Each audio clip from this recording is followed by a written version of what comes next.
ধীরে ধীরে এমন একটি মানসিকতা আসবে, যেই মানসিকতা হয়তো আমাদেরকে ধীরে ধীরে একটি স্বৈরাচারী আচরণের দিকে নিয়ে যেতে পারে।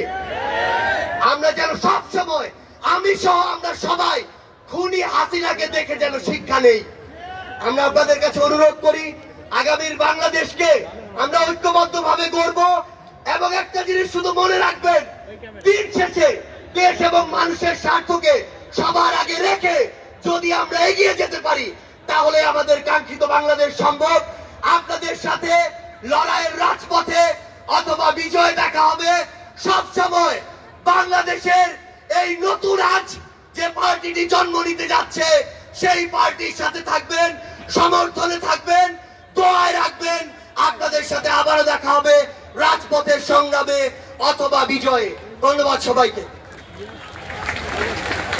ক্ষমতার সর্বময় উৎস, তাদের সকল ধরনের গণতান্ত্রিক ও মৌলিক অধিকারের শক্তিশালী সুরক্ষাই হবে আমাদের রাজনীতির মূল মন্ত্র।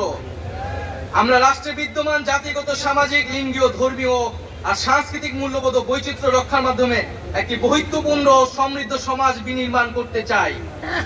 আমাদের রিপাবলিক সকল নাগরিককে দারিদ্র্য, বৈষম্য, ক্ষমতার অপব্যবহার থেকে শক্তিশালী সুরক্ষা প্রদান করবে। আমাদের সেকেন্ড রিপাবলিকে বাংলাদেশের জনগোষ্ঠীর কোনো অংশকে অপরায়ণ করা হবে না, বরং রাষ্ট্রের প্রতিটি নাগরিককে সমান গুরুত্ব প্রদান ও সর্বোচ্চ সবার নিরাপত্তা নিশ্চিত করা হবে।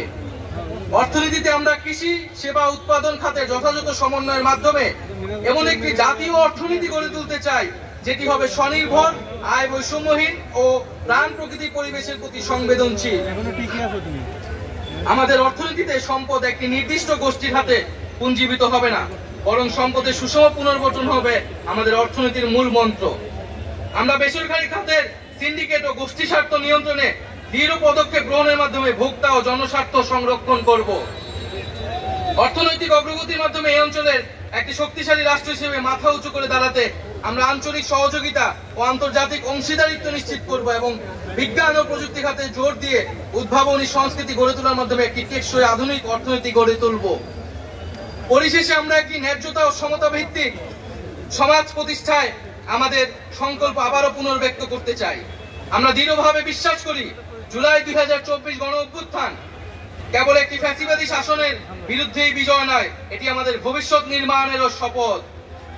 চলুন আমরা একসঙ্গে হাতে হাত রেখে এমন একটি বাংলাদেশ গড়ে তুলি, যেখানে প্রতিটি নাগরিকের কণ্ঠস্বর প্রতিনিধিত্ব হবে, যেখানে ন্যায় প্রতিষ্ঠা, মানুষের অধিকারের সংগ্রামী হবে রাজনীতির অন্যতম লক্ষ্য, যেখানে সাম্য ও মানবিক মর্যাদা হবে রাষ্ট্রের ভিত্তি।